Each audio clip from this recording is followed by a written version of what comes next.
Hello and welcome to Dice Punks, a tabletop role-playing podcast where we focus on playing full campaigns in less well-known systems. This week, our Selden District denizens try to figure out who the people who want their attention are and how far to trust them.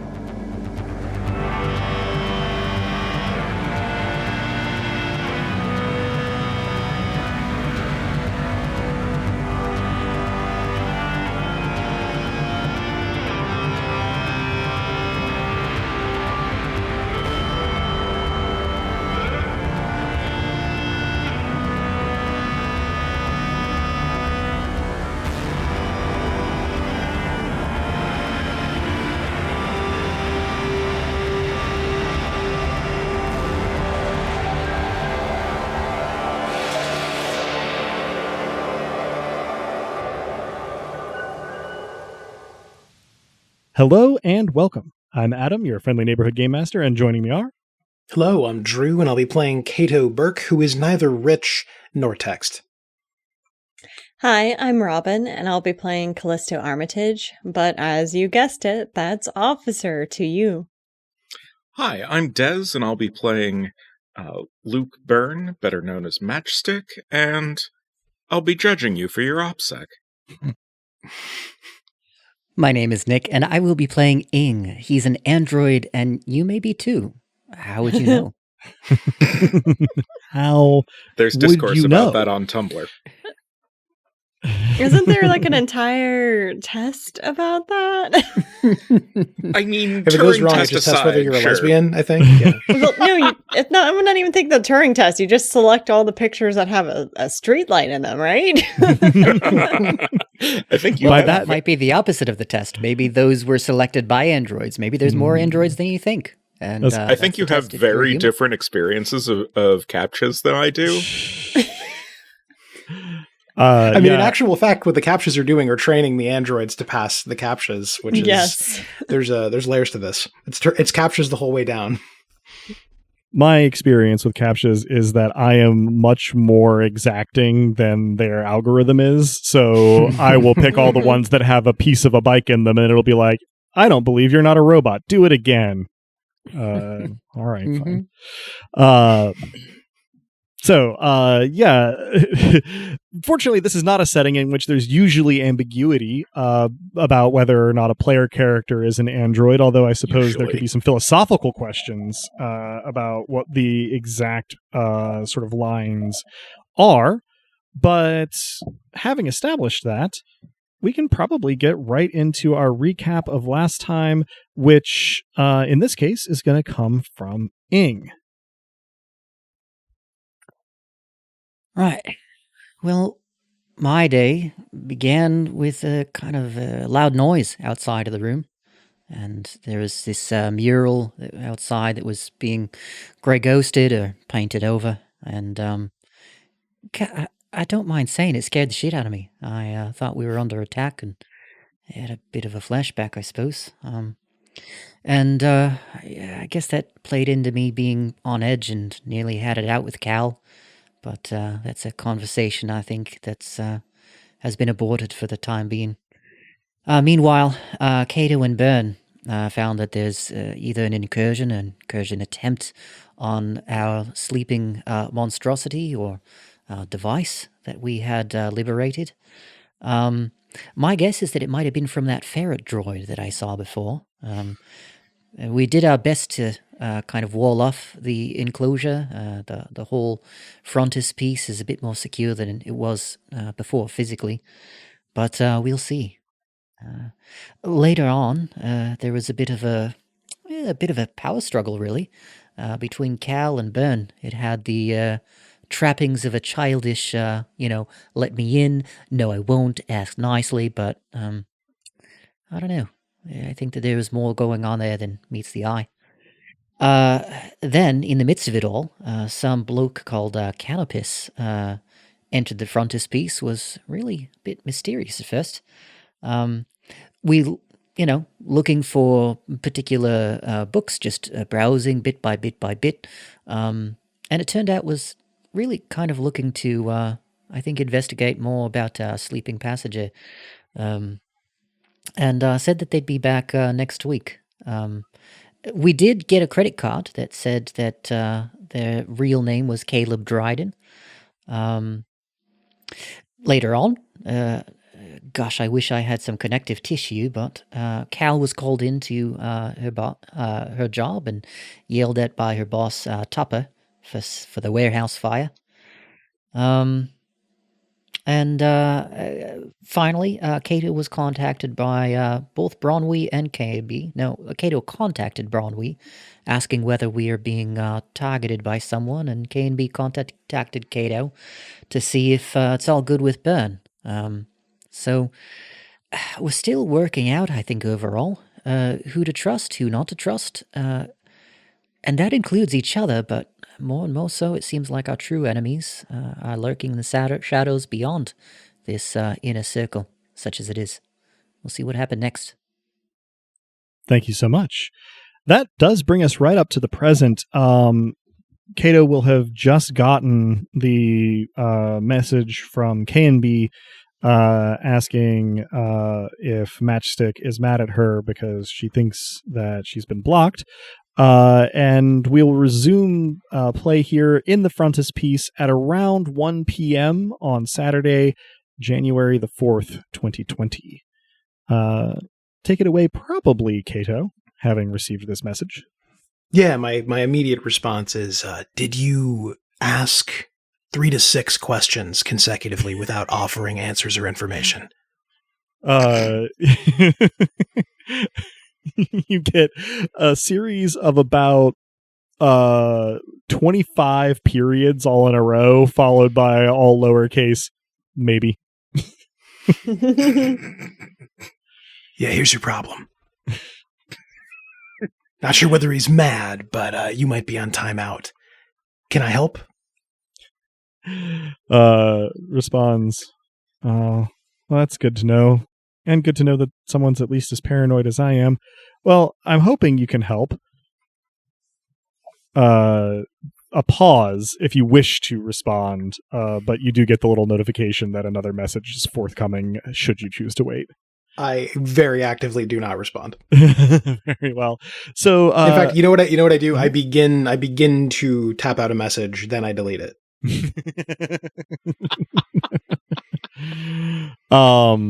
So, you get, after a short interval, a fair amount of text. I hope you can help, but I was hoping that Matchstick could help. I'm pretty good at all this, but somebody seems to have made, well, if not me, then at least one of my presences, and I think I'm going to need some on-the-ground assistance to get out of trouble. I was hoping that Byrne could help me. I don't know if you can convince him to open the messaging back up, or maybe you can help. Sort of little shrugging emoticon, and then a little like hands clasped in front emoticon. To Canby, I say, what kind of help are you looking for? And at the same time, or roughly the same time, to Byrne, I say, Canby might be in unrelated trouble, or maybe related trouble. Huh.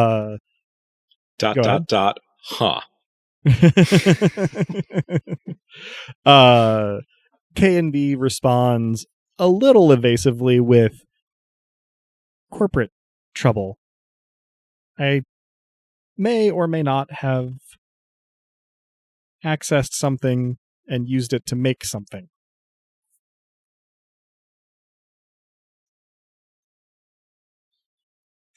Since we have a secure channel, I convey this to Byrne.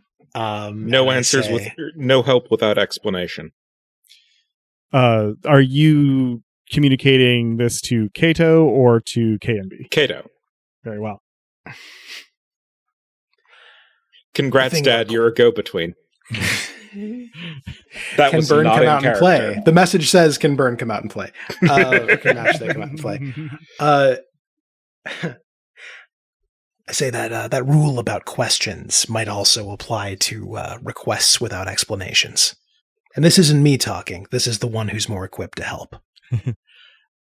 KMB says, thought that might be the case. Tell you what, I'll give as much information as I can. How about we do a little virtual get together this evening? If you want to be there to mediate, you don't have to, but I'll send along a link to my secure server's avatar chat so that we can do this a little more efficiently. Sounds good, and rest assured, I wouldn't miss the opportunity to be a go-between. You get an elaborate, like probably 3 or 4 line, something between an emoticon and an ASCII, of a tremulously smiling face giving a foregrounded thumbs up. I respond with something similar, but much worse. And that is, for now, the end of the communication between you and K&B. Yeah, I convey. In fact, I straight up show the log, as it were, a screenshot, whatever mechanism is the most available to me, to Burn.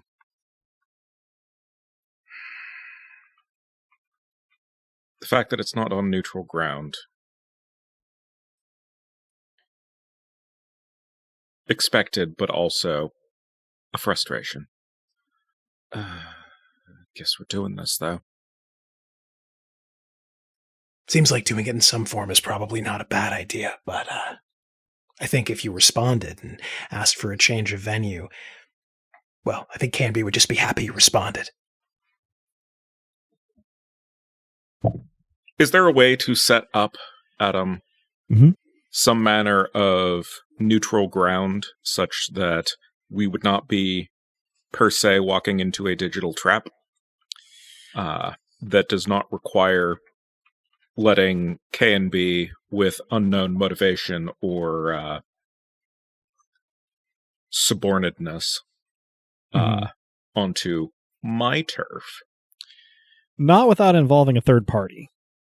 It's going to be either, if you're going to trust the security of the digital environment, then I'm guessing you're going to want it to be your, secure environment, but that would then invite a well-known hacker into your secure environment. Yeah, that one. And so similarly, the invitation is double-edged because K&B is inviting a reasonably well-known hacker into her secure digital environment, but also has control of that secure digital environment. So if you wanted to set up some kind of neutral ground, it would probably involve getting a third party involved to set up a secure digital environment in their system that all parties could then come and meet in, and that would require you to trust that uninvolved third party and also then conduct your business in a way that it is not entirely impossible they could surveil or store.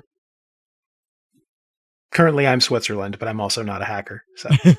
Right. This brings up the question, could this avatar chat run on the software that governs your arms? This is a joke. It was a really good joke. It was what they call a thinker in the business. It's something that I'm going to be contemplating for quite a while. As long as we're brainstorming ideas, could we hook up some electrical signals to the arm that I keep in the potted plant area and have K&B do sign language through the arm as a kind of secure meat space, but operated remotely, kind of a solution to things? Secure meat space. Yeah. MEAT, I assume, just as much as the other. So I think what the fundamental question that you were asking Cato then is, do their arms run Doom? More or less, yes. I would, yeah. Wow. Okay, there's so much to think about, and none of it is pertinent to the actual plot going on right now. I'm going to try to silence these background processes in my brain as necessary. Yeah, we have started writing a piece of short fiction by Philip K. Dork. Damn fine screen name. Honestly, that's a hell of a pen name right there. It is. Nice. Dibs. By all means. So, what do you think? It's not as though we'd just be trapped in there with her. She'd be trapped in there with us. More to the point, you. Yes. There's risk, but There's risk either way. There is no situation while alive that is without risk.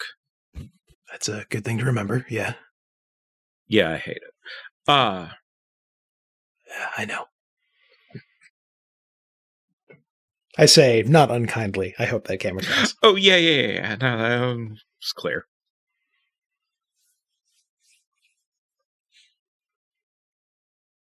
I mean, we can say no, as far as that goes. I feel we're in a holding pattern, Not knowing who to trust, which is wise. But not trusting anyone is, well... Folly. It lets other people make moves while we're not making any. Right, yeah, no. She's trying, and she's either setting us up masterfully or in earnest, and I don't think she's that good an actress, so let's go with it. This could be messing you up as much as it is because she's exactly what she appears to be.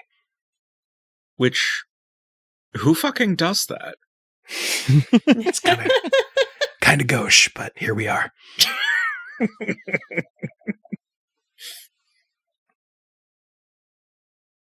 All right. I'll leave her. Leave her on. I send K&B a screenshot of you saying "all right." No other part of the conversation. Did I interrupt somebody though? This might be a marker.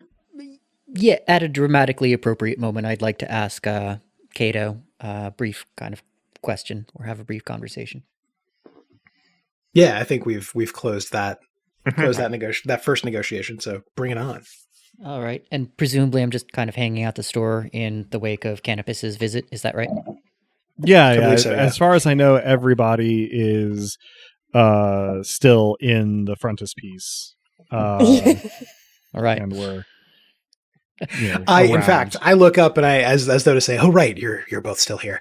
I give a summary of what has just occurred. I do sort of love that you've both been watching this tense negotiation, and maybe only catching some of it. I pretend as though I have not been watching, but have taken interest in a textbook that I'm clearly not reading nor understanding. I will let you know. I will let you choose which textbook I picked up. Oh, it's about civil forfeiture, actually. Law, the history. I say you can keep that one if you want, and I give you a grin. The software that runs your Ogverts starts reading excerpts from the questions for review.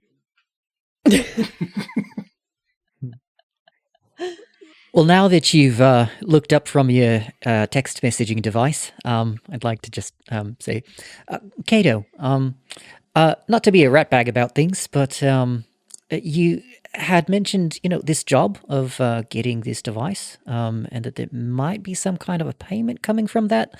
Now, I recognize that we're still in the mix. There's lots of things still going on. I'm with you till the end. Just wondering whether there's some kind of an incremental payment in the future. Again, not to be gauche about things, but, money's a bit tight. Sure. Yeah. No, generally, if it's on the books work in the shop, we pay bi-weekly. But if it's something else, then half up front, half after is perhaps more appropriate.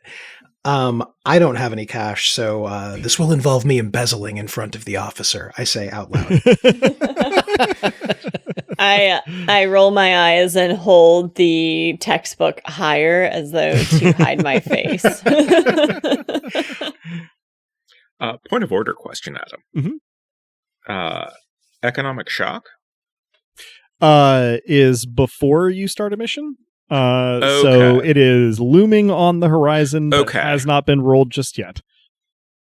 Delightful. Yeah, so I removed from the coffers of the frontispiece half of what one would pay a robotics expert if one were trying to be fair, but also the budget was tight. I'm going to call that, for purposes here, 2 cash. Cool. I am now at 2 cash. Thank you. Let me make a note. And to be clear, you never have to ask to be compensated for work. If you ever have specific requests as far as the timing, discretion, etc., don't be shy. Right. Well, much obliged. Thank you. Didn't want to make it a thing, and it hasn't been. So much appreciated. And like I said, still seems like we're in this together. The initial job is done, but not finished. Not a bit. We are, whatever else we are, definitely in this together. And I'm glad you're here. You and your little friends. I'm glad I'm here too. And Ing, looks, a little bit moved to the extent that you could read robotic expressions. Yeah, my understanding is that Ing's sort of facialer area is mostly rigid and static, but has maybe some sort of, light outputs, that can be expressive. And I would wager, Ing, that your body language is pretty expressive most of the time. Yeah. Mm. One of my eyes, both of which are purple, but one of which is more purple than the other. The more purple one, the iris rotates like a camera aperture. I smile and I put an arm on Ing's shoulder, the big arm, gently. Mm. Mm. There's a clunk noise, but it's not very loud.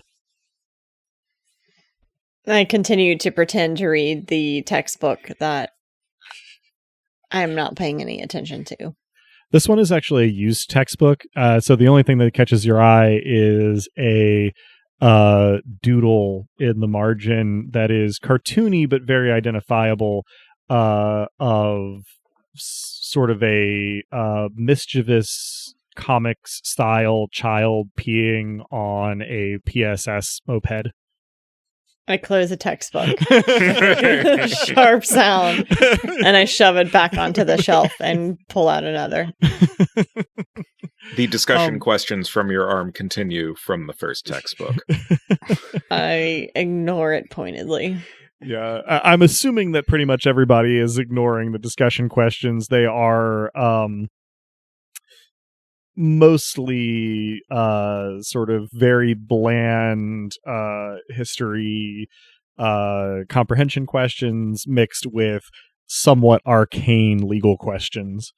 In the meantime, Cato, you get, instead of like an IM, more of like an email from the same sort of unregistered account that KMB has been using to message you, and it has what has the appearance of like an invite generated from an app, like we would see from like a Zoom meeting invite or something, except that it is all done through typography, so like kind of ASCII style. She appears to have taken the time to replicate the general layout and components of one of these invites, but with nothing but keyboard strokes. And there is a link there to what is essentially a very long sort of hash address and some partially obfuscated login information at the bottom, the other parts of which you get more or less simultaneously or concurrently through the encrypted IM that you were communicating with before. That time is for 6 p.m. this evening. So you have a little less than 5 hours. Presumably this is going to be around the time, Cal, that you will be going to dinner. Not that I think that you all have communicated about this with each other. Separate days. Yeah, I thought dinner was tomorrow. Oh, you are correct. Dinner is tomorrow. My mistake.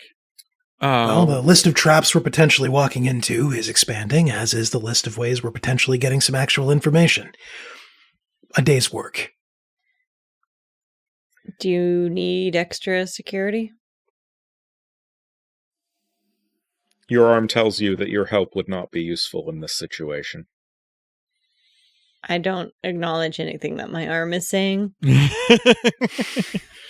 Well, and from your perspective, Cal, like what they have essentially set up, and I don't know if they've communicated this to you in full, but presuming that some measure of communication would be forthcoming, they are essentially going to be doing something akin to VR chat. For this. So, the measurement, the assessment of the risk involved is certainly down to the person, but your logic is that, well, they're going to be paying mostly attention to what's going on in this avatar chat and not to what's going on around them in meat space. And that seems pretty obvious to you. Might not be a bad idea to have you here, if you wouldn't mind. I mean, we're going to be paying attention to what we're going to be paying attention to, and there's a lot else to pay attention to. Yeah. I wouldn't mind doubling up on that. I can set my autonomous collective to surveil the area and keep an eye out. I also wouldn't mind keeping a pretty close eye on our little friend there in the basement. Well, that's just it, isn't it? No one's going to come looking for you here, probably, but me, Byrne, they might, and, well, then there's a proximity problem. Yeah, the device, for its part, is as inert as it has been since you installed it here. The little discolored spot on the Faraday cage remains, but you're pretty sure that you have eliminated easy points of ingress for your visitor from last night. So seems as secure as it's likely to be in your back room. Otherwise, the only thing that really occurs here is that in almost perfect sync, Burns and Cal's stomachs growl. It is getting well past lunchtime. I have food in my room. Didn't bring enough for the whole class, though, I assume. None of y'all are... Well, you might come into my room. The other two, not so much. I've learned that I may not necessarily want to go... may not want to eat the food you eat, necessarily. It's hacker food. Extremely, yes. Mini Doritos. See, aren't those blue Cheetos? Yeah, the blue Cheetos. It's a little bit more still has a mindset of food insecurity than Doritos, but makes sense. And while I am in my lair, I am continuing to try to delve into the not so good officers' habits and racket. This is going to be an ongoing process. Yep. So the sort of immediate information that you were able to get is that Cal's service with PSS has been relatively meritorious in terms of the records that are kept by the business and made publicly available, and you are starting to send out, sort of feelers down paths that may lead you to other less bland information, and those processes continue. Cool. Yeah.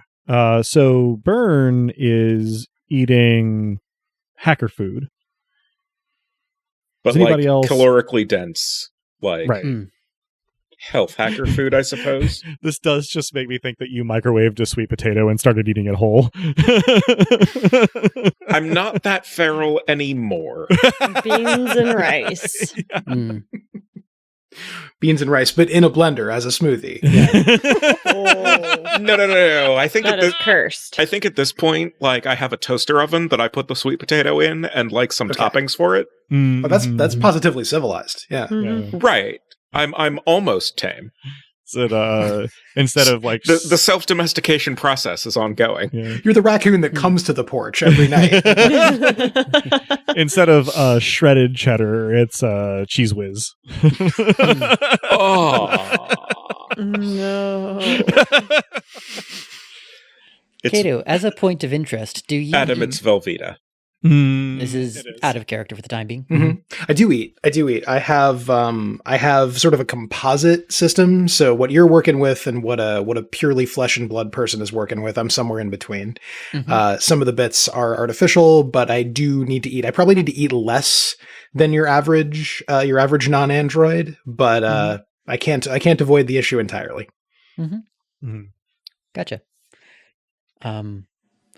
Or maybe you need to eat more than your average night android. This thing doesn't power itself, he said, meaning the big arm.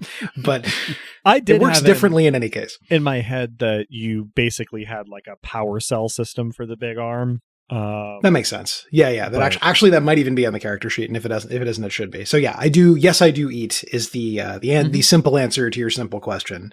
Although if you asked it in character, you probably got most of that in character. Fair enough. Part of my, and I think this is Byrne intruding into my own brain, thoughts on the matter is, yes, you have hair that's like solar panels, and you photosynthesize. This makes me think of your hair then looking like Christmas tree tinsel. Yeah, well, somewhere between Dosk and a Christmas tree. The hair's fairly short cropped and blue at the moment. But yeah, so lunch probably wouldn't go amiss. Right. I'd love to tag along if the opportunity arises. I suppose I'm getting hungry. So then the question remains, I suppose, what are you eating? / where are you eating? How far is Izakaya Po' Boy? Oh, less than a 5-minute walk. Oh no. Adam inflicting maximum proximate psychic damage on us.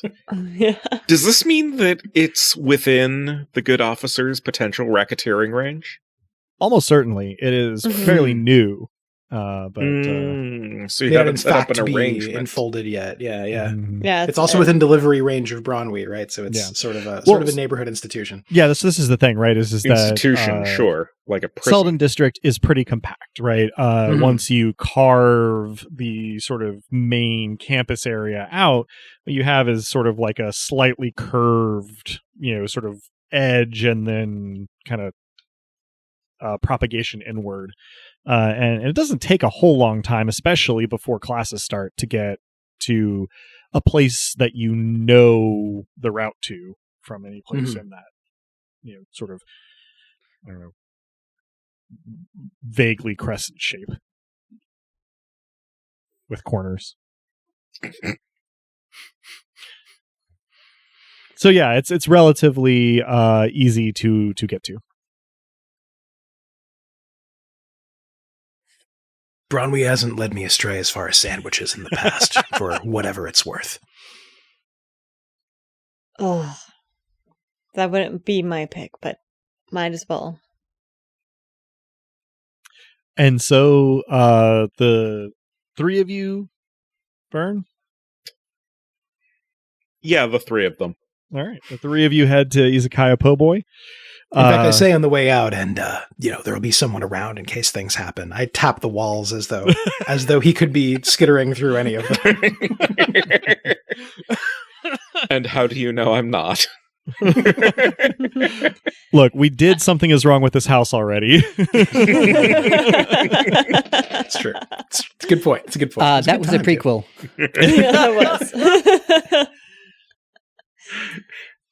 The thing in the walls learns to code. Something is wrong with this hardwired island.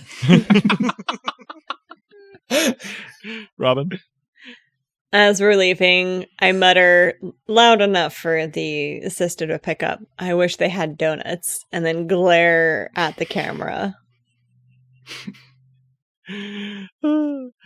For what it's worth, I don't know that you're sure they don't have donuts, but honestly, it's a pretty safe assumption based on the kind of restaurant it is. I'm picturing some kind of like beignet thing with matcha powder on it.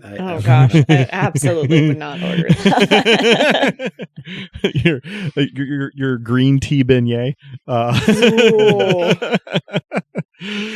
So I'd be at least morbidly curious. Look, I'm going to be real. I would try it. That was largely what I meant there with morbidly curious. I wouldn't be expecting it to be good. If it was a special, if you swore to me on a stack of Bibles that it was like this was my one chance to try it, then I would try it. You head out to Izakaya Po'boy, and minutes later arrive to find that there are a couple other people in there. Something actually smells really good as you come in the door. Or I guess if you like seafood, it smells really good. I know there are some people who do not particularly care for seafood, but I do not understand them. Though I am fine with their tastes being what they are. They might be androids. Perhaps. So you come on in, and within a couple steps, you hear Sim, before you see him, saying, "Bienvenue! Oh, konnichiwa! Good to see you back! Have a seat anywhere." Thanks, I think we will. Our usual table? I said. I think we were kind of in the back last time. Yeah, off to one side near a fake bamboo plant. It is now richer in bad beer. It does smell slightly weirder than it did last time. The beer is probably about the right temperature now that we're closer to it. You have a seat at the table, and very quickly Sim comes on over and distributes menus. Says, "Thank y'all for coming on back. Hope you're hungry. We got po' boys on the lunch menu. If you want a soup or a gumbo, we're out of the bouillabaisse Belafontaine, but everything else we're good. So just let me know what you want. Can I get you something to drink?" Water for me, please. I'm parched. Water sounds great. Excellent. Turns to Ing, is brought up a little short, and then says, "Just the ambiance, please." Sure. And then goes to get some waters. Perusing the menu, you find that the po' boys are basically can be sorted into three categories, though these categories do not exist on the menu. There is relatively traditional po' boys, Japanese bar food on French bread po' boys, and then fusion po' boys, which are a strange and hallucinatory grab bag of possible combinations. Lovely. Of course, there are also the soups in addition to the sandwiches, soups and gumbos. There's a couple other things on there as well. You notice there is an appetizer labeled Cajun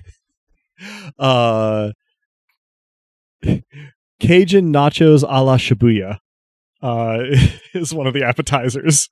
Ugh. I have no comment. let the listener understand that a variety of facial journeys just happened. This is one moment where radio is not sufficient. We run into those every so often. I almost immediately settle on the traditional po' boy, very quickly skimming over the menu and then almost like slamming it on the table. But I take this opportunity to really observe, without being obvious, the other patrons in the bar. Mm-hmm. Yeah, so at the moment, there are two other occupied tables. One is occupied by 4 people that appear to you to be students, who are all eating varieties of sandwich. And then a table occupied by 2 people who are either grad students or faculty, though maybe some combination thereof, who appear to be eating soups. Their table is seemingly what smells quite good. The students are conversing in the sort of chattery way that excited students coming back to a term tend to do. The other table is not currently conversing, being quite focused on their meal. Okay. If they do start talking, I tune in just for the sake of it. Yeah. In the meantime, Sim comes back with the waters and says, "So, anything strike your fancy? What can I get you?" I'll get the traditional po' boy. Excellent choice. That's one that I can guarantee you I'm good at.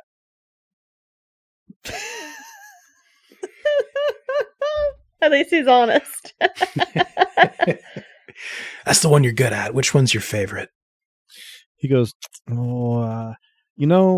I've had a lot of fun figuring out the teriyaki chicken po' boy lately. It's got some shredded cabbage for contrast and a texture and the flavor. A little bit of the just the juice from the pickled ginger. Just kind of use as a garnish because I also marinate the chicken in it. You know what? Contrast me, garçon. Onegaishimasu.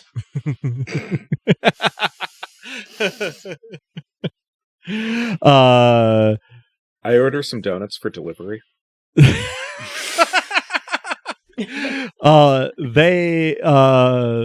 will be there in 30 to 45 minutes. Yeah. That's all fine.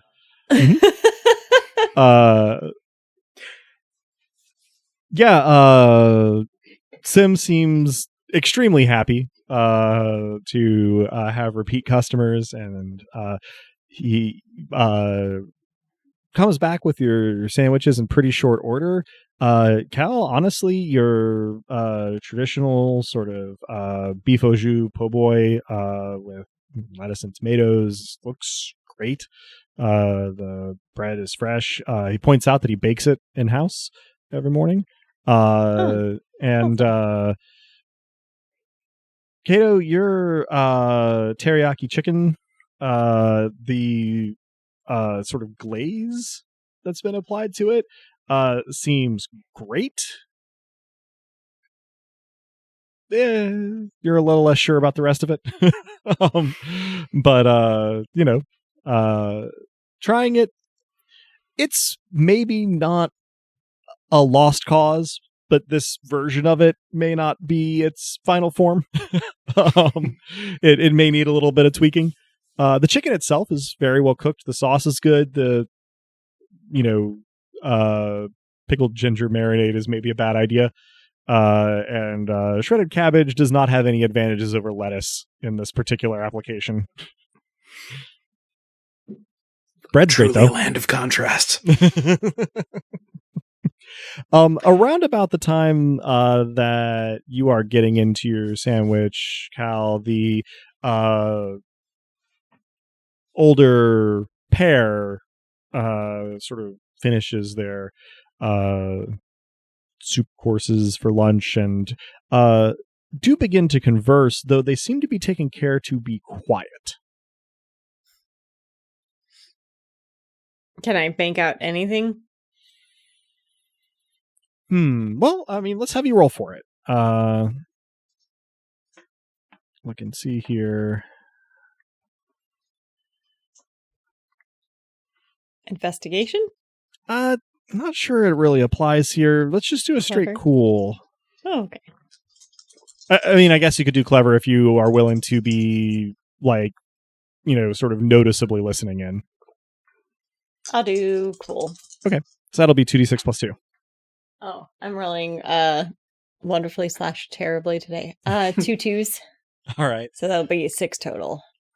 Yeah, they are, quiet enough that the extremely eclectic mix of music playing in Izakaya Po' Boy is enough to keep you from overhearing anything specific.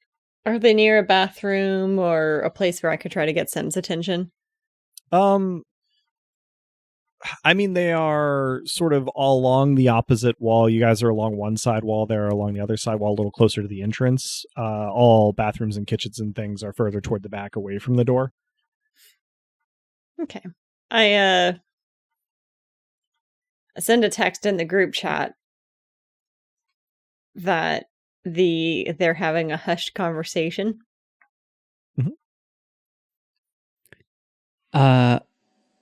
Are there furtive glances in our direction that might suggest that we're the subject of their conversation?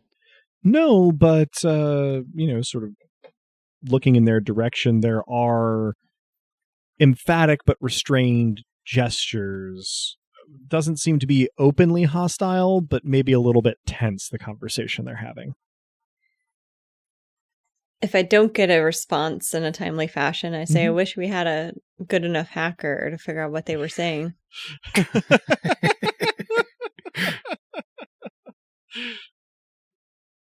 That fundamentally misunderstands how hacking works, and I do not respond. Fair enough. After an interval, Sim comes back over to see if you need anything else and to inquire as to how you are enjoying your po' boys. I give him a curt but approving nod. He beams at you. You're in danger of getting sunburn from the brilliance of his grin. That'll I look taper away off from when the the sun. extortion kicks in. It's a noble experiment in progress. He gives you sort of a very serious look and a nod. He says, don't suppose you'd be willing to let me know what you think may be good changes. I'm always looking to improve my menu.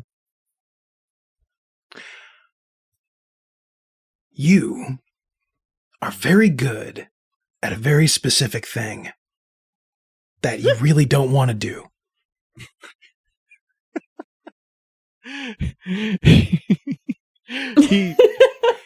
he sort of looks at you a little bit seemingly puzzled at first, and then gets a thoughtful look and says, I think there's something to that. I appreciate your honesty. I'm trying my best to expand my horizons, I suppose. But, if it ends up with lackluster dishes going out, then, that's on me. Is there anything I can get you to improve your meal? You are a very nice person. And don't get me wrong. It's just that over the horizon lies a new kind of simplicity. He looks at you seriously for a moment, pulls out like a little book, the type of which some people use when they're waiting tables, and jots presumably what you just said down, and puts it back in his apron and says, no, I'm going to meditate on that. Thank you. Let me know when you're ready for the check. I appreciate you, and I hope you'll be back. I think he's going to literally meditate. You can pick the place next time.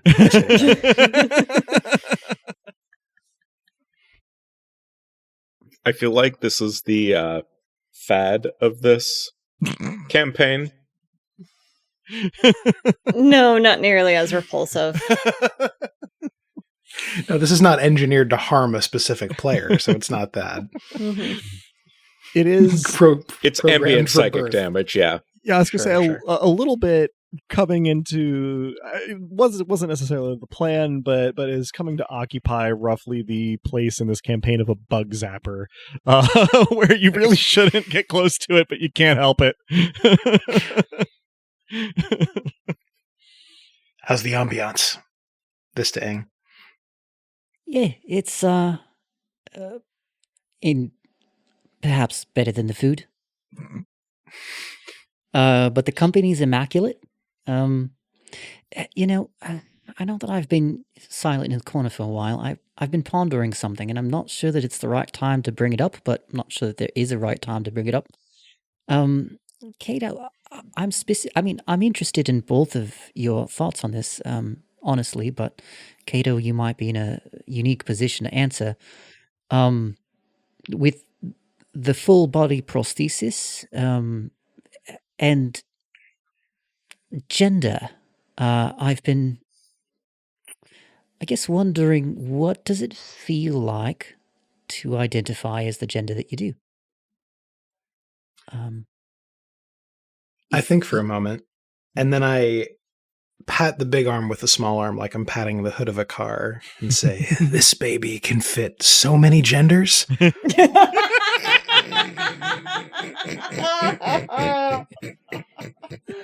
Oh, I was not prepared.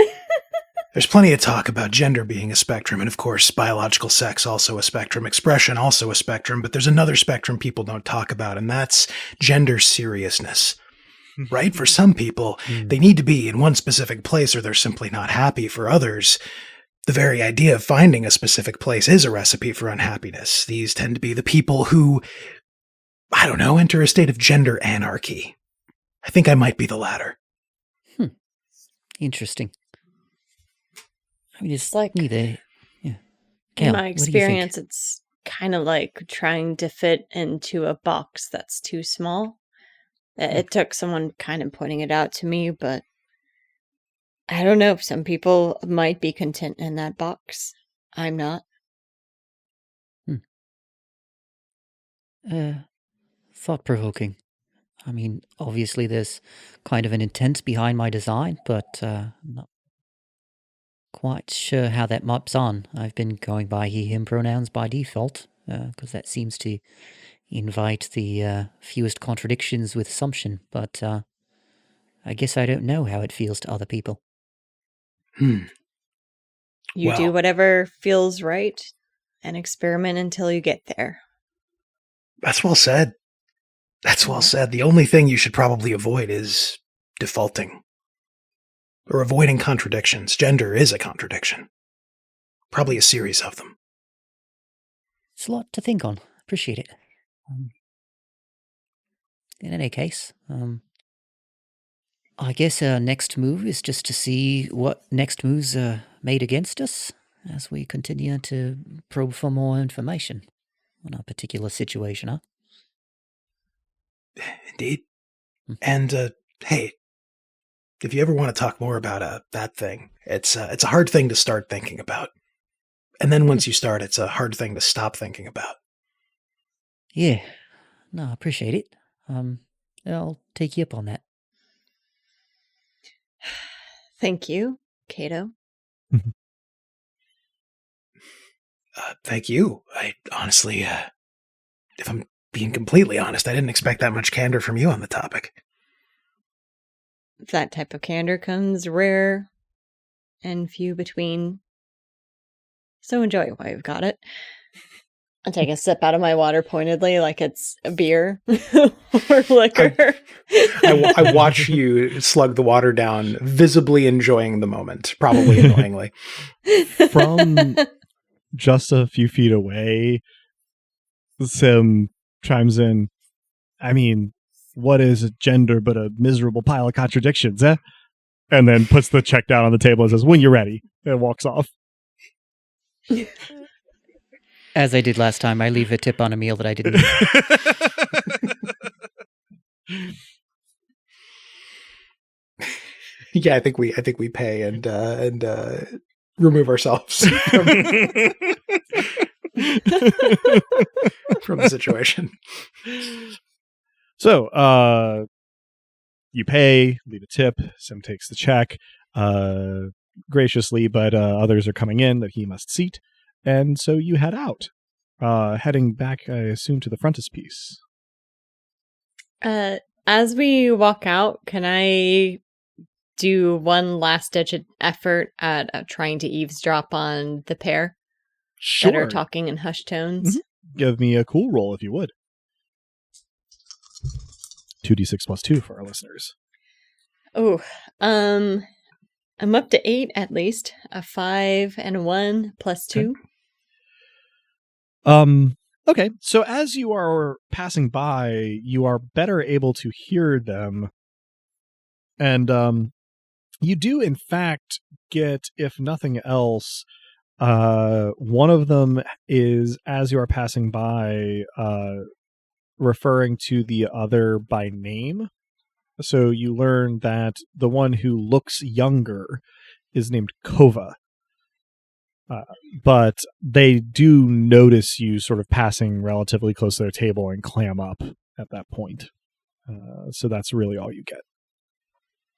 Oh, I'll be running that name later. Mm-hmm. And so you are out on the street. Are we then heading back to the frontispiece?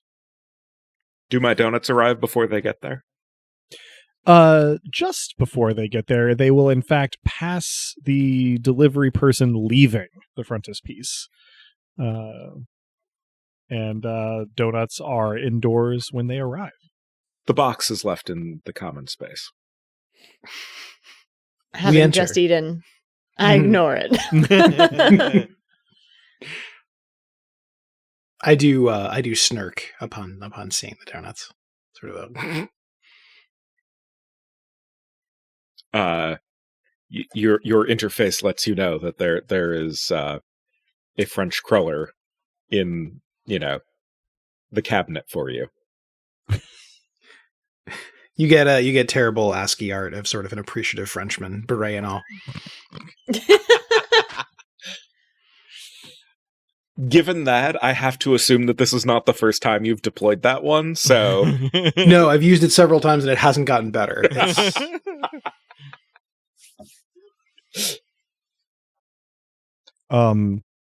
There hasn't been any particular occurrence other than the delivery of donuts at the Frontispiece while they've been gone, and they get back just after 2 p.m.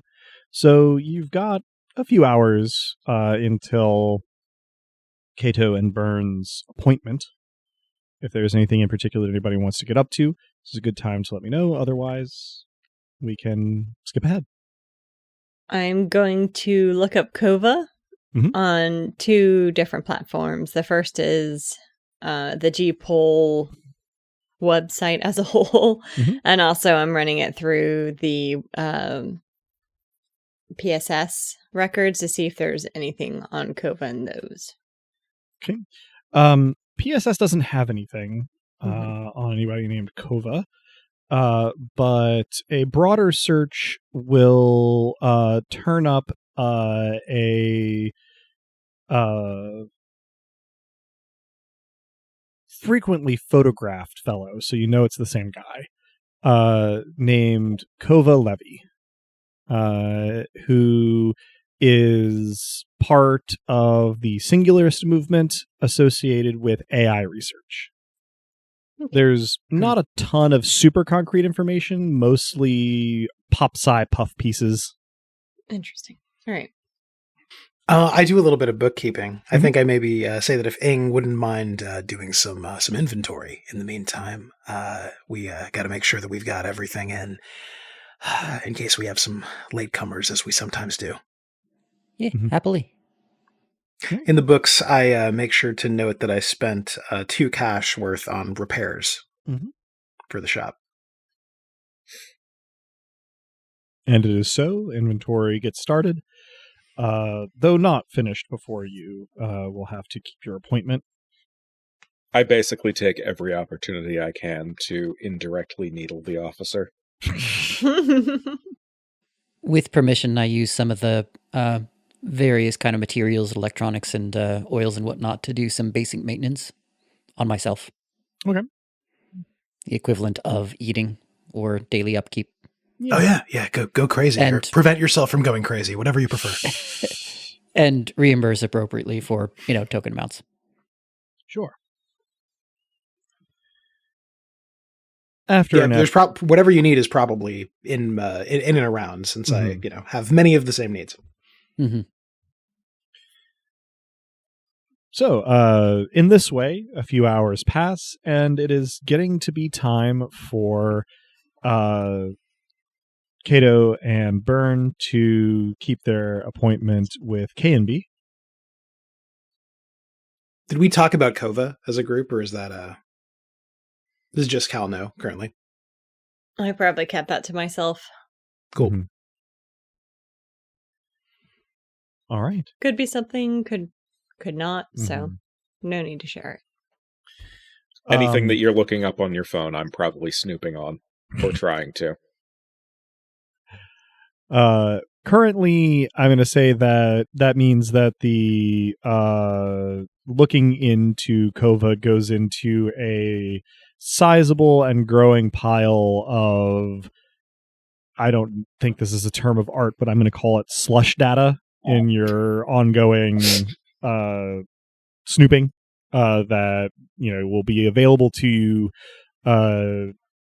next you try to sort through all of the various things you've turned up on Cal. I'm assuming after a few efforts at needling me, I get the sense that I'm being surveilled, so I start pointedly looking up things like, what is wrong with this upcoming generation? Your returns start coming back, police and capitalism. So just to make sure that I'm interpreting this correctly, you are needling Cal by doing man-in-the-middle attacks on their searches. It escalates to that. Okay. That might be among the most petty things I've ever imagined anybody doing with a computer, which is to say, marvelous. Bravo. The kid are all right. They certainly is. Where are Cato and Byrne going to be physically while their attention is mostly on this meeting with Canby? Assuming you permit it, I would guess the best place to hook into to any kind of network or alternate reality or whatever would be in your lair. You would have all of the stuff to make sure it's as safe as it can be. All right. I enter the lair. You are welcome. Lair. Sorry, you enter the lair. And for both of you, it's relatively straightforward to, your preference, AR, VR, overlay, however you want to do it. This is probably a good time to ask, do you have standard, online avatar designs? Are you using off the shelf, or what is going to appear in the other person's interface when you are in avatar most chat? Of the time, unless I say otherwise, if it is for someone who knows me as Matchstick, I appear as a slightly sharper edged than the comparison suggests. Legally distinct from Clippy, but it's a match.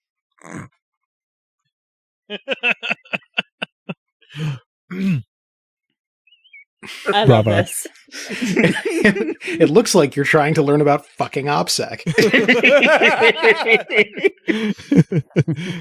It looks like you're trying to communicate nefarious activities. Are you sure you don't want to encrypt that?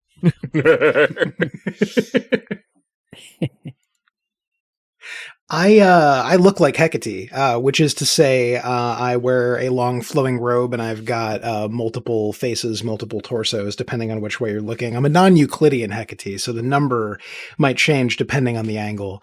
But yeah, fifth dimensional witch. Long flowing robe, sort of a pointed hat, which you do not associate with Hecate, but again, the point changes depending on the angle of approach, and the faces, none are quite like the other, and yet they're all quite like the others. All right. I love this. I also love this. Yeah. Also, can fit so much gender. The long flowing robe makes which body is which gender somewhat ambiguous, which is part of the gag. But a careful or interested observer would note that they are not all the same body from a gender perspective either. So with that, dichotomy set right. up. So you enter what is essentially the waiting room to log in here with your very, very divergent avatars. And I am already reaching out to make sure that it's not going to be attaching or piggybacking or anything like that. I am not going hostile to it, but sure. For giggles, let's have you roll a hacking. Sure. Which is +6 for you. Yes, so that is a total of 15.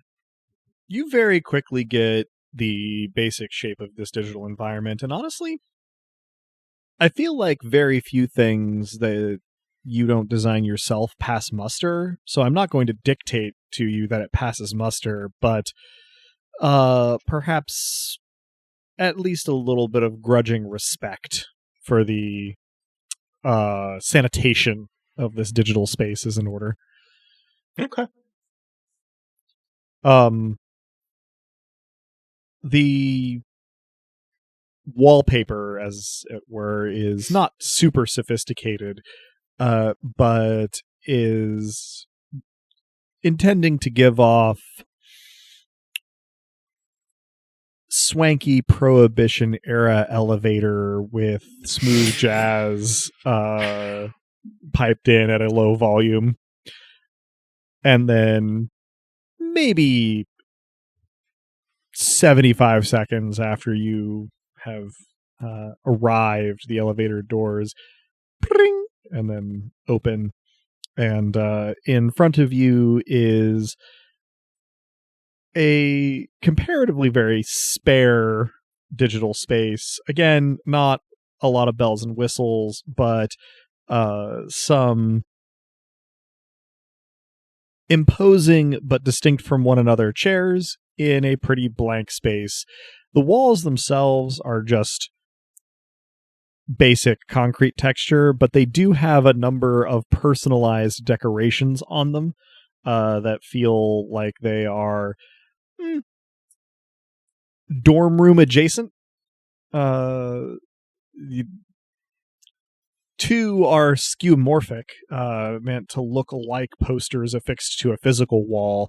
One for a band called the Fruits of Knowledge, and one for a drag performer who appears to be an android called Rococo Basilisk.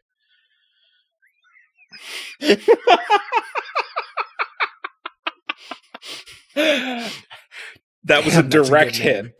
That's beautiful. I love that, Adam. The listener can't see me, but I'm flourishing a bow. The other decorations are less skeuomorphic. They are animations or effects or just text embedded in the wall. Basically, the other bits are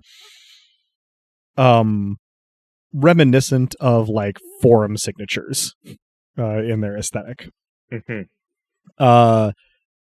Sitting in a posture that perfectly splits the difference between enthusiastic youth pastor and gothic gargoyle, on a three-legged stool that is way taller than it needs to be, is a digital avatar that, if you are familiar with Bridget from Guilty Gear, but can imagine her in denim jacket, white t-shirt, and ripped blue jeans, but barefoot, is perched there, waving at you as you come in. Matchstick knobs. I wave 8 hands. K&B is smiling and kind of chuckling, and says, I always love meeting with people this way because I love seeing what they come up with. These are great. Are they, did you build them? Mine was a commission. Ooh. Multiple voices say this at once. Excellent taste. I'm assuming that is Hecate.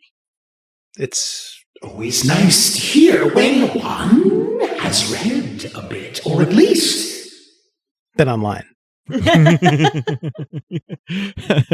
And then K&B built points mine to Matchstick. And it's beautiful. I love the lack of subtlety. She gestures. We know who that's for. Cowards. She gestures to any of the half dozen empty seats of various unnecessarily dramatic kinds, and says, I appreciate you coming, agreeing to come. Feel free to poke around. It's as secure as I can make it. Reasonable. This is a high compliment coming from him. She chuckles a little bit. She says, I wouldn't take it any other way. I'll get right down to it, I guess. if that's okay. Of course. It's actually probably good that you're both here. I don't know precisely what companies Hecate you have dealing with, but so are you familiar with large language models? There is a bare hint of the match striking. These are the large-scale theft bots. Glorified autocomplete. She points first at Hecate and then at Matchstick, nodding. Okay, good. So, I might have accessed some code and training corpus information without permission and used it to reverse engineer a tool that can identify text, images, audio, or video that has been produced with the tools made by a certain group of companies. And yesterday, I might have posted a tool that I reverse engineered for people to use to identify when those things have been used and or automatically block content that score above a certain threshold on the probability of those tools having been used to generate it. Unfortunately, it seems that I guess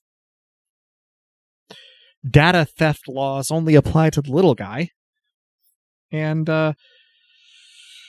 well, the corporations are currently tracking down my meat identity to try and sue me. If they can prove that I had access to the code base and training corpus, then they'll be able to not only get damages from me, but patent my tools and offer them for money to people who want to circumvent content produced by their tools. Presumably whitelist their advertisers. I just don't want them to have it. So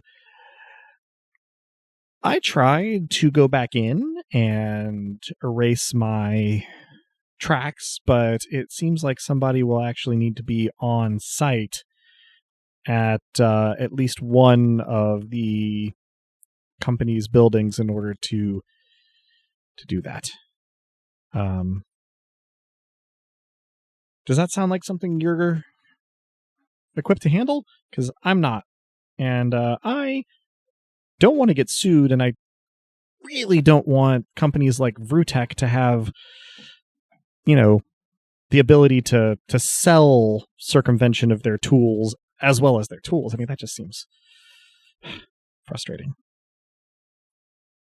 Several pairs of fingers, several sets of fingers, several pairs of hands have steepled. I am rotating slowly. Matchstick would hear a thunk as I turn the voice modulator off and say, "That's pretty interesting. And we might be able to help. What do you think?" This too, Burn. What do I know about Vrutech, Adam? Well, one thing you know from living in the Frontispiece is that Vrutech has among its various functions the contract for managing digital textbooks at GPol. Ooh. I will look. Well, no. So over the course of the may-haves and might-haves and potential consequences, hypothetically speaking, the match will have in fact ignited. And offline, I will mention they make textbooks. So that's a thing. Online. Have we actually established whether we're wearing headsets here, by the way? My assumption is that, Kato, you wouldn't necessarily have to, and that Burn kind of probably has a couple options. Yep. Yeah. My eyes are glazed, but when you mention that Vrutech makes textbooks, the lower half of my face becomes a wolfish grin. If we can get me on site and secure for some amount of time, both of these are reasonable ifs, I understand. Then what is their cybersecurity reputation? Vrutech's? Yeah. The biggest part of their cybersecurity reputation is that students at GPol absolutely fucking hate their DRM scheme and are in something of a low-key arms race with the company about circumventing it. So what I'm hearing is I already have experience circumventing their DRM for GPol students. Yeah. Now, that is only on the digital textbook side of their business. Beyond that, they have a little bit less of like an overt reputation. They're one of the companies who have started to get into algorithmic computing in like a major way. What is interesting here, of course, is that AI is like a different thing in setting, right? Like Ing is AI. You're right. There's real AI. But the functions that are currently, as we're recording this in the real world, being referred to somewhat erroneously as AI, Vrutech is one of maybe like the first handful of Grand Cross companies to be kind of trying to monetize it in a major way. Yeah, Burn, you'll probably also know that they're considered sort of the scrappy dark horse of that particular race.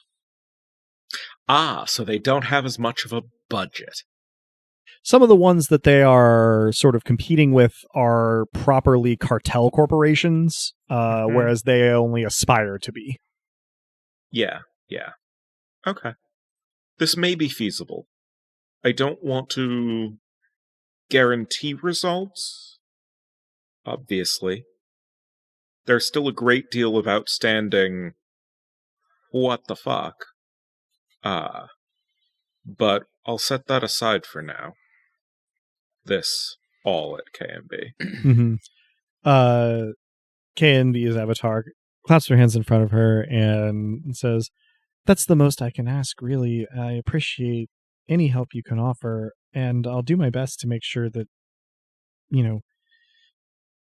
I repay you however I can. I mean, I'm really good in cyberspace. It's the meat space part of this that gives me a bit of an issue." So two pointers, I suppose. One, are you able to shift shop, as it were? Able, probably, at some cost, but maybe necessary. It may be a thing to consider. And the other thing is, in this training data that you hypothetically accessed, was there anything in there that was copyrighted? Oh, most of it, certainly.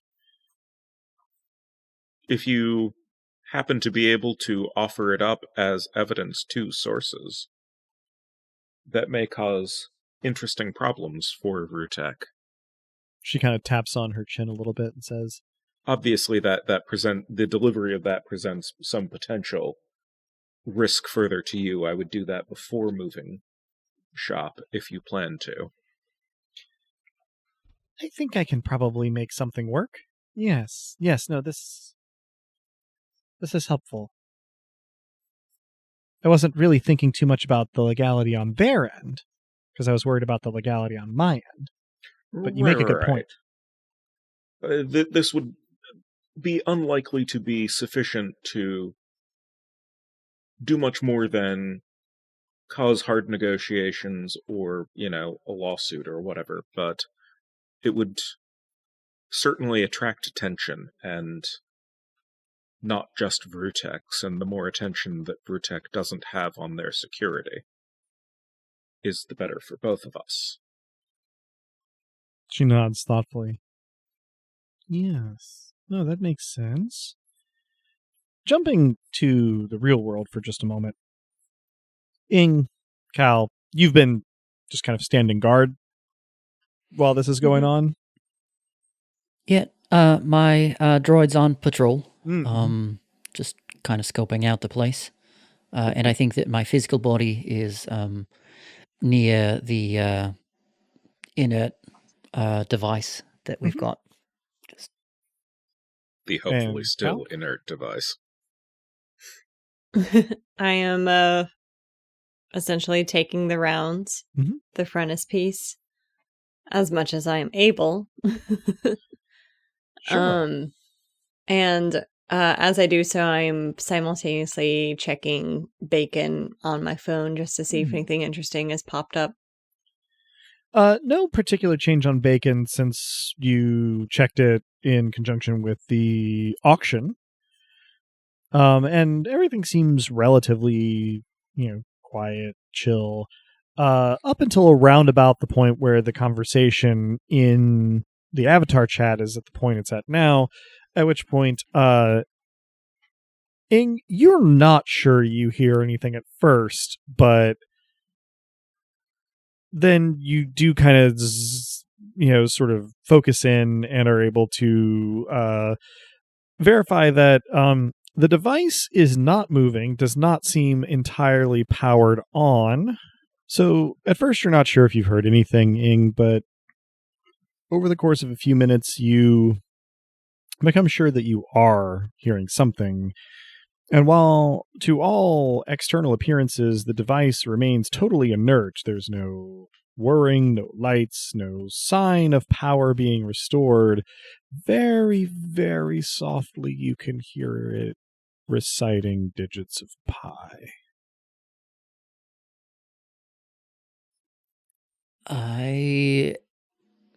as soon as I become aware of the sound resolving into something recognizable and understand, to the extent that I'm able right now, what's happening, I would like to relay this to my friends.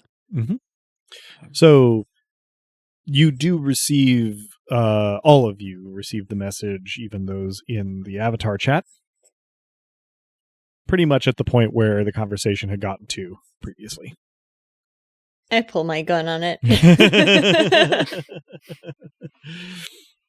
Yeah, I mean, But it is seemingly fully inert. Yeah, I don't discharge Mhm. my weapon for obvious reasons. I am awaiting further input, but Mhm. just on the off chance it starts to so much as twitch or look suspicious, my firearm is at the ready. Mhm. Point of order question. Mhm. If Cal is in the same room, is Cal hearing the pie as well? It is extraordinarily quiet. And Ing made the point of saying he was close to it, sort of watching over it, whereas Cal's making rounds. So Cal certainly can be in the space. Mm-hmm. But between android senses and proximity, at the moment, only Ing can hear it. If it gets louder, Cal probably will as well. So far, it has not gotten louder. That was mostly a is Ing potentially being compromised question. No, this is auditory. But if nobody else can hear it just yet, then who knows? So yeah, I had been sitting fairly near it, trying to absorb the vibes.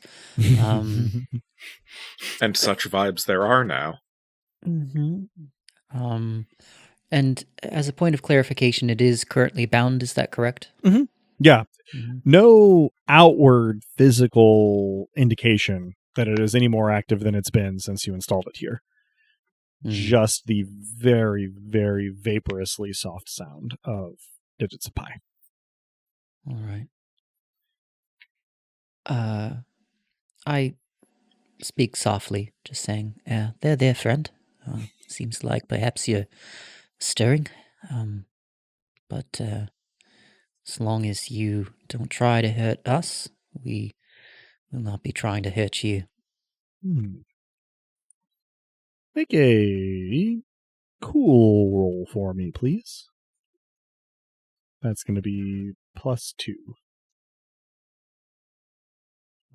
6 on the dice for a total of 8. Diplomacy with eldritch technology. Very briefly, the pie recitation gets just barely perceptibly louder, and then it trails off all the way to silence. I don't hear it anymore. I'll keep you posted. But for the time being, I think that we can go on business as usual. I reluctantly holster my gun. It is done. Cato, Byrne, you've sort of gotten this all relatively quickly while you are in the avatar chat sort of environment with K and B. Any particular responses while you are being kept apprised? I make a show of a couple of my faces not paying attention. And I say, dealing with a small matter in meat space. Apologies. 2 faces, of course, say this at once, though both voices are mine. Naturally. KIB sort of waves, and part of using this interface, I suppose. Hopefully everything's all right. Further potential complications of the job that you sent us. Now, on the one hand, I'm sorry that it's become complicated. On the other hand, I'm glad that it was you all to undertake it. It was a setup on some level. She cocks her head and says, "Oh no. Didn't seem like it would end up. Well, sorry if I've gotten you into trouble. But it seems like whatever was down there definitely needed to not be in the hands it was in." Yes, and you were not the only source for this, which is part of why, 1, we're talking, but 2, there's more going on here. I see. There was at some point there was a tactical decision on their OPSEC. Well, I don't usually disclose this kind of thing, but you're doing me a solid and you took the risk on that job, and, well, it only seems fair. One of the bidders at that auction was a professor at GPol, and it was his unsecured communications that leaked the auction to me and others. As a professor, I guess he's never really had to do OPSEC. And so he's how the word got out. Interesting. Does the professor have a name? She hesitates for just a moment and then nods seemingly to herself and says,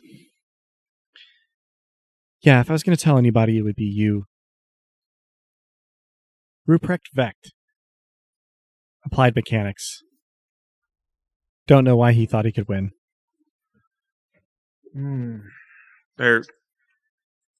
That does raise questions, but I'll do a little bit of follow-up, see if that leads to anything, and let you know at least some of what I find. Appreciate it. I hope the information turns out to be useful, and sorry the previous information turned out to be troublesome.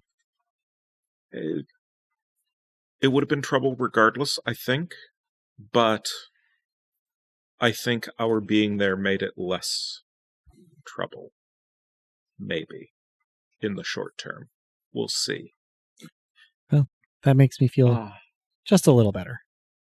But as to the more pressing issue, I think we should see about finding our way into some offices. This at Hecate. A thunk as the voice modulator comes back on. Indeed.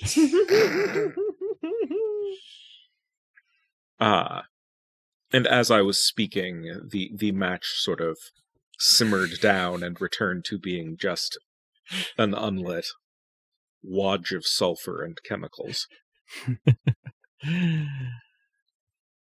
Good deal. Canby sort of nods and says, okay, well, I mean, Vrutex's offices are a matter of public record. They're not the only company involved in the tools that I was poking around about. But I think that they're a good starting point. Mm-hmm. And I'll tell you what one of my sources that pointed me in this direction was. Don't know how many fresh veggies you buy, but there's a greengrocer in the area who's more than he seems. Mr. Choi, you should go see him and tell him I sent you. He might have some, more particular information about Vrutex's facilities than I can offer you. Were you commissioned to make this tool, or was this a lark? Oh, no commission. I just thought it would be a good thing to have existing, and found myself in a position to get the information I needed to make it. I didn't really think it through much more than that, which is probably why I'm in the position I'm in. Fair. All right. Well, I suspect I will soon become acquainted with the greengrocer. She gives you a jaunty, semi-ironic salute and says, well, you know how to get in touch with me. And thank you for, hearing me out, as much less helping. If there are any further developments, please do pass those along. Of course, and I'll assist how I can. Say hi to Mr. Choi for me. Will do. Will do. The salute is returned manifold. One color at a time. Sort of de-renders from the space. Now that the thing has hushed up again, to ease my nerves, can I have been running anything I could find on Caleb Dryden? Absolutely. Now you're willing to go through like PSS and station security systems? On this one, sure. Okay. Let's have you roll an investigation, Okay. which is going to be +5 for you. Sweet. Nice. So 7 + 5 is 12. Nice. Okay. Caleb Dryden only shows up in 2 instances. Both are, I think citation might be the wrong technical term here, but it's all I have that comes to mind. For essentially non-payment of housing obligations. There are two instances on which those were turned over to law enforcement, both within the last 14 months. Same address? Different addresses, though both not too far from one another. I take down the most recent address. Mm-hmm. I will figure out exactly where that is prior to you having to go there. So yeah, you do have that information at any rate. Any contact numbers in that info? Instead of contact numbers in that info, notes attached to it that no contact numbers have been in service when they have been tried. Okay. Good to know. Yeah, no, good use of the time there. And in relatively short order, I would assume that Cato and Byrne, trying to use the hacker handles consistently with each other, Cato and Burn. To be fair, Matchstick is almost always more appropriate than Burn. Fair enough. But, however you feel. Mm-hmm. So yeah, the two of them are very shortly out of their meeting. My eyes twist and unglaze, and I take a moment to reacquaint myself with there being only one of me. Or not being composite, or still being composite, but in a different way. To not being fractal? Indeed. Or being fractal in a different way. I say, I'll go apprise the others. Up to you if you want to join or stay here and get started. I think I'll start laying some groundwork. Thanks for keeping a level, if a flame, head in there. I mean, you do realize it's a play on the extant hair, yeah? Nothing kills a joke like explaining it. I know. say, and I...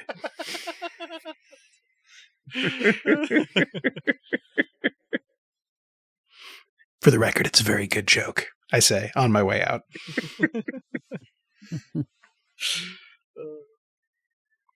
So yeah, I go out to the others. I apprise them of what we've learned. I say, well, we have some answers. I explain about the GPol professor. I say, we also potentially have another job. I look to Eng as though it's likely he'll want in, and at Cal as though I'm not sure. Eng gives a slight nod. I look at Ing and then look at Cato and give an even slighter nod. Though I look as though I've had something sour. I don't think the po' boy was probably sour, but I take your meaning. More savory. Mm-hmm.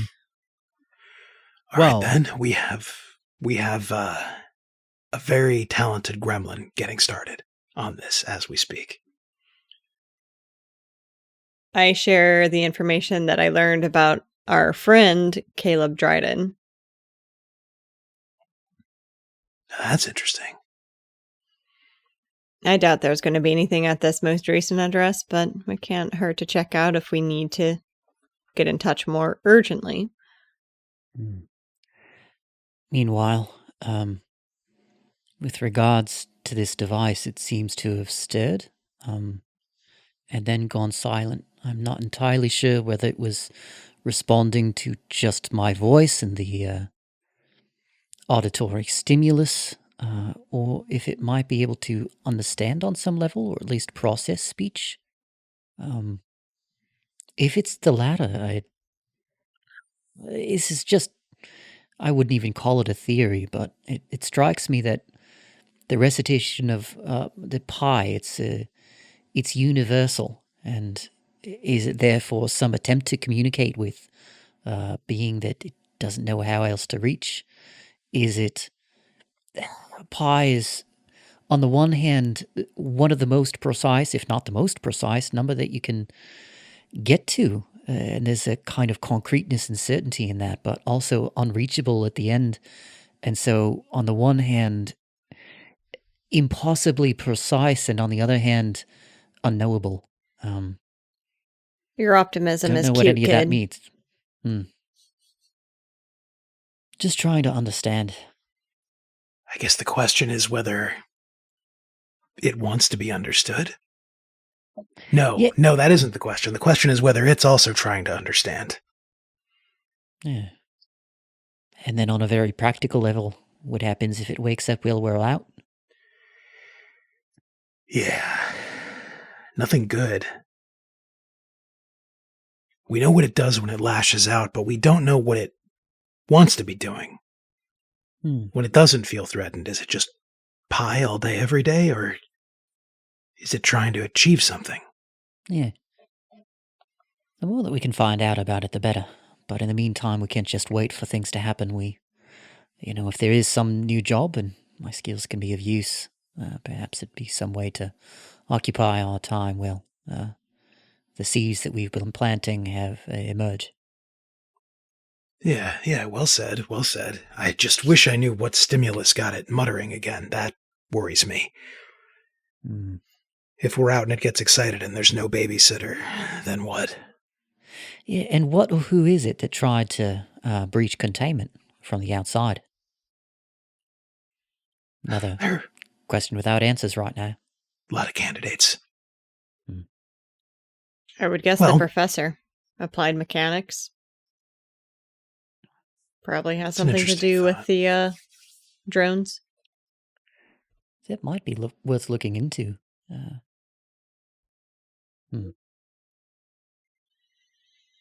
Do I know Ruprecht Vecht? You have definitely heard the name, but Professor Vecht seems to use mostly digital textbooks, and so seldom affects you directly. Mostly uses digital textbooks. Could I conjure an excuse to bring something a little more physical? Maybe that's an in-character question. Could keep it professional. The only one who was seen there, at the auction I mean, was the officer, and the officer didn't look like the officer at the time. That's a good point. Maybe that's a way to begin. Like you said, we're waiting around for something to happen. We might as well engage in a little bit of subterfuge to pass the time, if nothing else.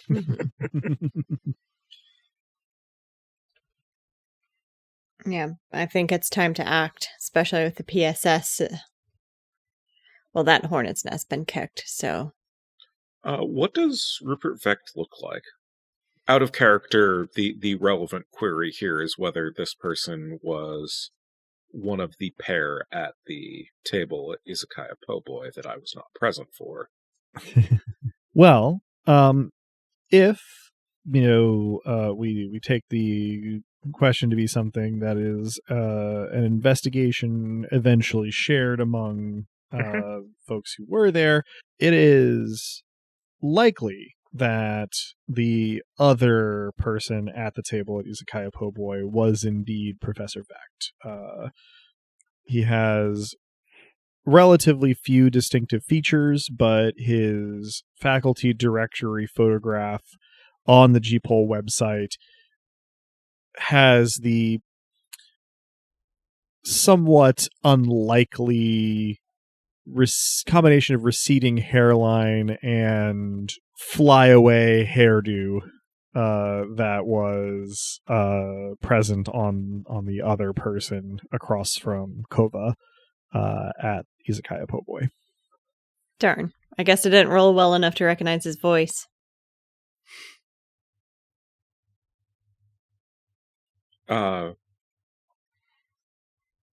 And do we know whether or not he was actually physically present at the auction? No one with that hairdo was present at the auction. But the other bidder had a baseball cap on. Yeah, since most people were wearing head coverings of a variety of sorts, that's not conclusive. As Robin just pointed out, Cal didn't recognize Ruprecht's voice in Izakaya Po'boy, but that doesn't mean a ton. Because there are really only a couple of voices from the auction that you'd be equipped to recognize. So, particularly at very distinct volumes from one another. Yeah. I suppose this is in the discussion of eventual discoveries rather than the groundwork that I had been back there laying. Which would probably be a start of general backstop research into Vrutek and Vecht and Mr. Choi. But as far as the sharing period of things go, Cal gets a text inquiring and direct, not a group chat text. Do you have any sort of warrantless surveillance powers on people's geolocation from their phones or things? Might be useful for Someone whose OPSEC gave away the game to the entire fucking neighborhood. Do I, Adam? I'm inclined to say that PSS at large might be able to do such a thing, but you may not be able to initiate it your own self. I respond with, not unless you want the whole hornet's nest involved. God, at some point I have to let you get me into that system. Ask nicely. Pretty please, with a cherry on top. I'll get back to you.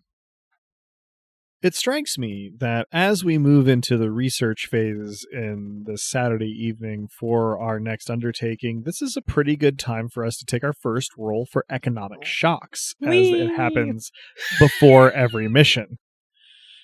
So how this works is you roll 2d6 plus your burden. I believe all of our players are sharing the burden with somebody.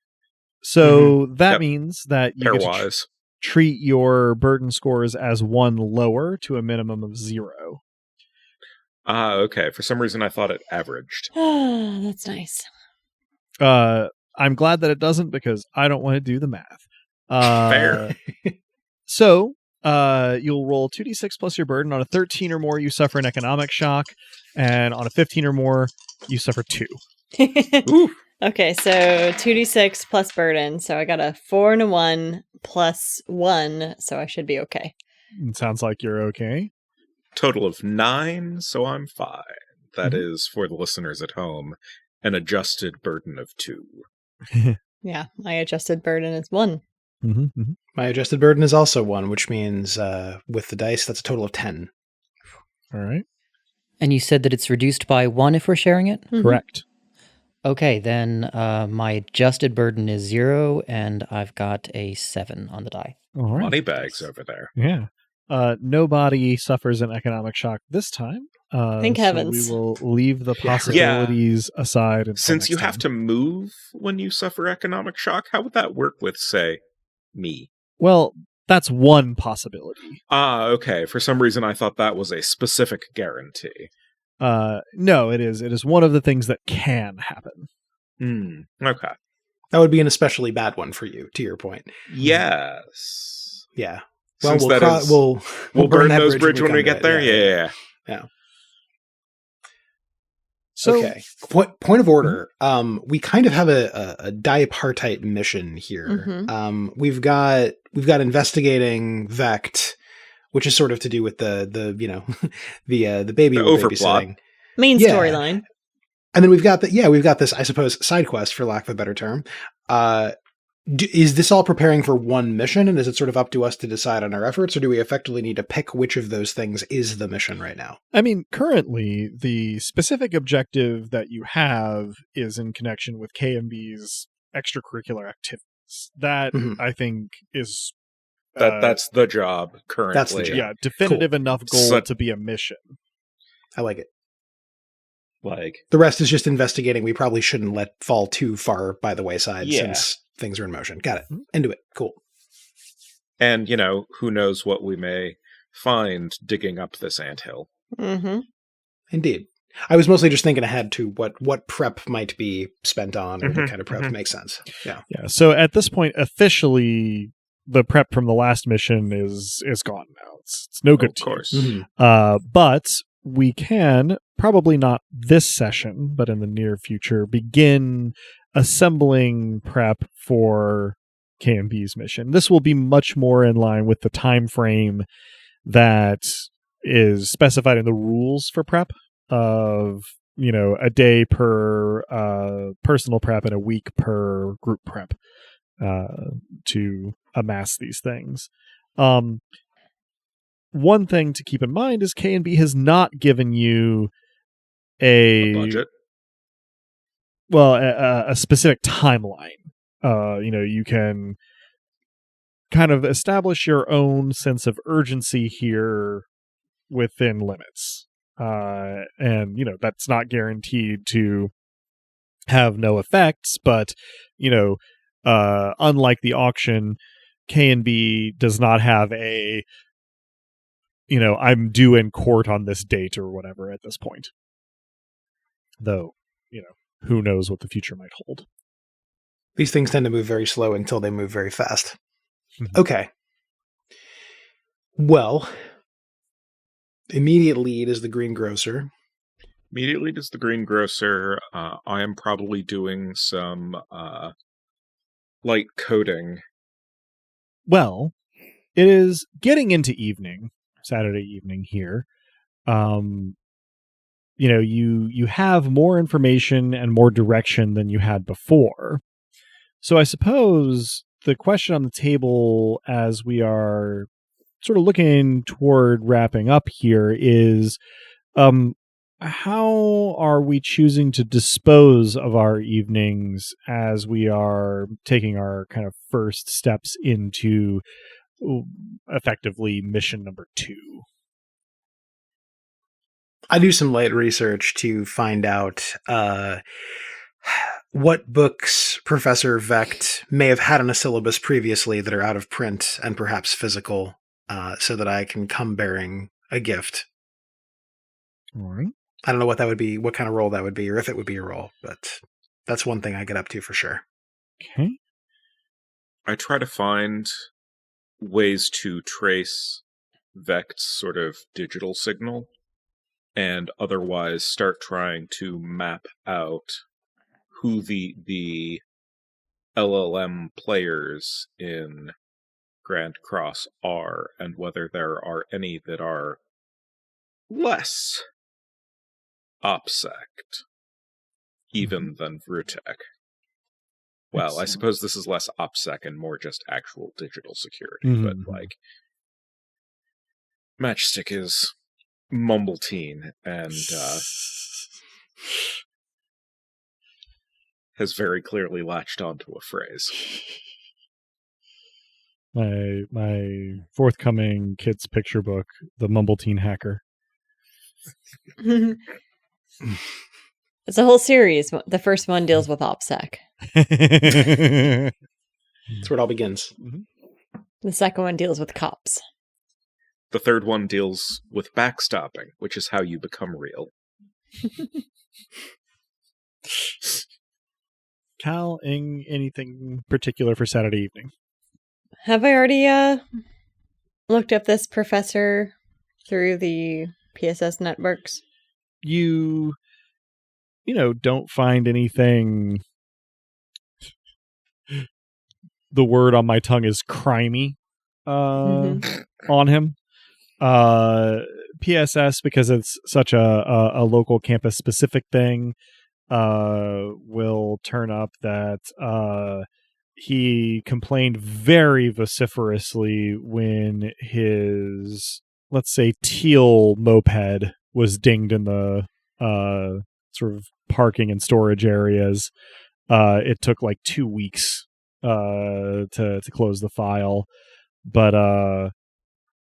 otherwise he seems to keep his nose clean. Does it say which parking and storage area that teal moped is in? It sure does. When he takes it to work, so you don't know for sure where he keeps it when it's not on campus, but when he brings it to work, he keeps it in the sort of underground parking garage of the JDB, the computer science building at GPol. What does JDB stand for? Joseph Diego Building, named after a donor. Okay. Who very light research will show is affiliated with the Off-World Cartel. Mostly I just wanted to defuse any potential Easter egg bombs you were laying. Fair enough. If it comes to, I'm not above tipping over a moped, and it's certainly easier than a cow. Oh yes. And more ethical. Indeed. If it's not being too presumptuous in the storyline, I would like to drop in on a religion class that is ongoing, that I'm just kind of auditing, not for a grade. Sure. Yeah, just, see what I can learn. Classes aren't in session currently, but the various kind of campus religious institutions operate through semester break.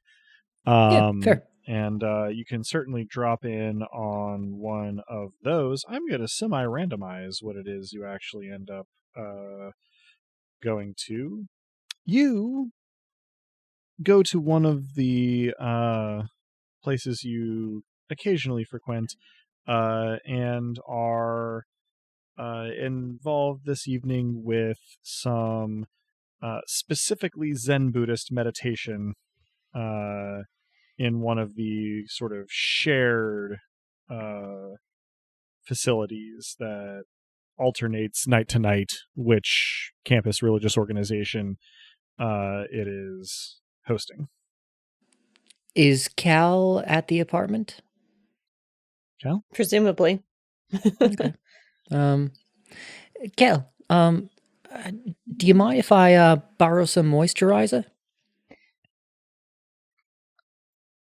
I narrow my eyes at you for a moment, then realize that I am not, in fact, talking to a teenage boy. Mm-hmm. Yep.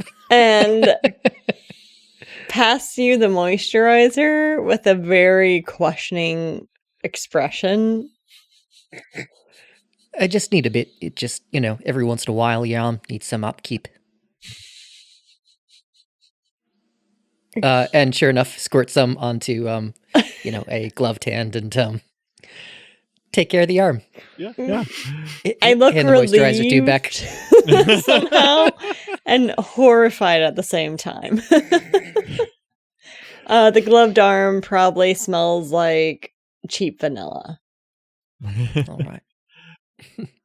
And I go to sleep. Well, not the gloved arm. The arm and your gloved hand smells like cheap vanilla. That's what I was taking it as being.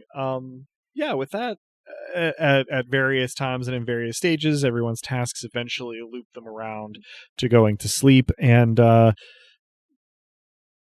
Cal, in sort of the last thing, looking out your window before you pull the shades for the night, is that while you've been out today, the mural that got painted over, its replacement has been started on, and what has happened here is becoming clear. It appears that the Indifferent Ape on Wii Club's mural infringed on the trademark or copyright or something of fast food chain Burger Kong, who are now putting up their own almost identical version of the same mural, if the basic layouts are to be believed. You are slowly destroying Dez with the treatment of IP in this universe. It is not a targeted attack, but the exaggeration is very much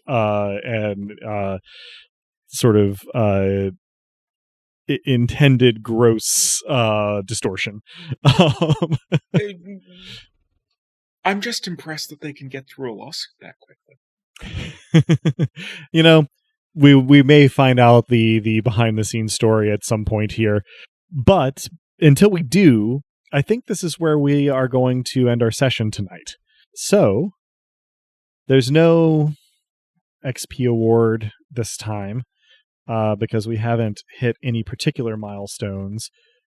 But I invite our players and listeners to meditate on the image of a tacky mural co-opting a civil rights cause being painted over in gray so that it could be painted over in a different advertisement co-opting a civil rights cause with the same basic iconography.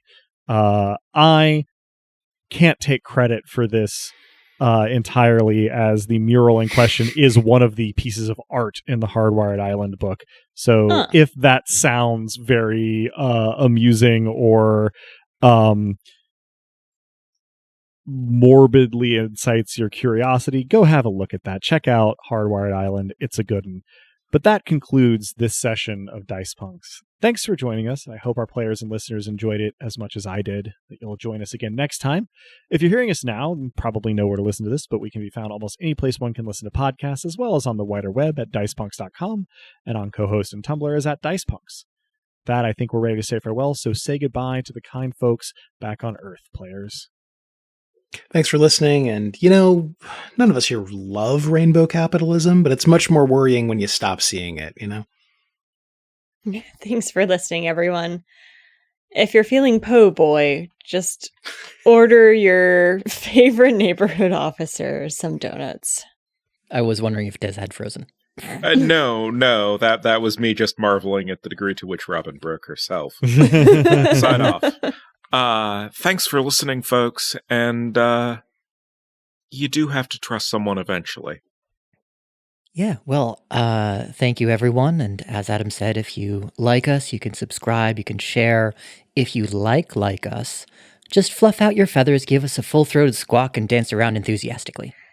The pigeon spin also works on me. And as the poet once said, when you try to they hide deep inside, is it someone you know? You're just a picture, an image caught in time. Beloved listeners, thank you for tuning in. Stick around through the admin stuff for some very helpful information. The main theme for this campaign, Augment or Die, is by Emerson Boatwright and our very own mechanical person, Drew. You can find links to more of their music in the show notes.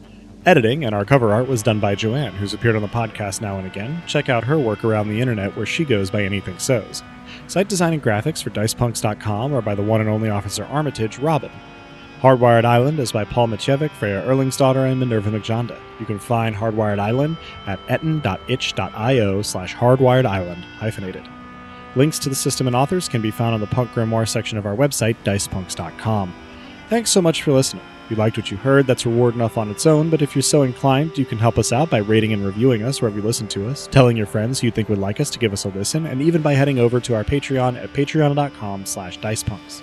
We have fun rewards available to backers, including a patron-only Discord and access to the Dice Peaks after show for episodes 1.1 and following. Regardless, we hope you'll tune in again, and until then, remember, subtlety is for cowards.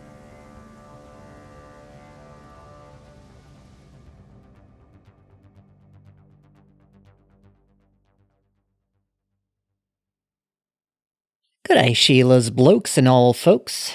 Whether you're an andro or just some bio looking for quick auto maintenance tips, I think you'll find something of interest in this here handy guide to caring for your biopots. When you get your first biopots, you may feel a bit daunted by just how much maintenance they need. Don't get your budgie smugglers in a twist, though. She'll be right. Just start with the basics and you'll find that caring for your pots are well worth the effort. So, let's start with energy needs. Unlike andros, who acquire this electrical power directly, a significant majority of the human chassis is dedicated to generating energy indirectly by means of a series of biochemical reactions. While bioparts do require electrical energy to function, avoid charging your bioparts directly. It may seem counterintuitive, but bioparts are surprisingly vulnerable to catastrophic overload when exposed to even a couple 100 volts. So, from there, let's move on to sleep and rest. Whether you're planning on handling your bioparts often or just as an as-needed basis, do keep in mind that they do need rest. Look, I get it, folks. Interacting with your parts can be heaps of fun, even if they're oddly squishy. But if once you're done, you gotta give them a rest. Enough said. From there, we'll move on to the eyes. These babies dry out fast. Eyes thrive in a moist environment, and humans accomplish this by dragging a moist membrane across the eyes every few seconds. I know it seems weird, but it doesn't seem to bother them at all. But you can accomplish this by something similar with a simple auto mister if you don't own eyelids. So next up we go to limbs. These fascinating little cylinders are filled with a small collection of beams operated by a pulley system. Before my fellow andros get all judgy at the primitiveness of this approach, just consider what humans have managed to do with them over the years. Honestly, that's a topic for another day, but let's focus on the maintenance. Aside from needing a mild electrical stimulation to create movement on a daily basis, limbs do also benefit from occasional moisturization. It's a little-known fact, but limbs also require occasional pruning. The protruding bits of keratin are not a design flaw and should not be removed completely. However, they should be cut back if they extend past the end of the limb's digits. Lastly, we'll go on to teeth. Bones should usually not be left exposed to open air, but teeth are the exception that proves the rule. Teeth that are used to chop through things should be buffed with a soft brush between a few hours after use.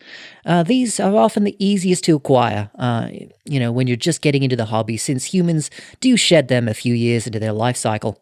An andro who wants to acquire some teeth on a budget should be aware that that bartering for teeth with children is a normal human custom. The buyer is traditionally referred to as a tooth fairy, though it is true that an android taking on this role is an innovation on that tradition. So just a little bonus fact on the brain. Although the only ethical way to own a brain is to grow one yourself. But I've picked up a thing or two about their maintenance from observing humans. Psychologically, there are some similarities, more similarities than differences between humans and andros. But one important thing to keep in mind is that if you don't take care of the brain well, the bioparts attached to it don't function so well. So put some effort into the wrinkly pink CPO, and you'll be right as rain.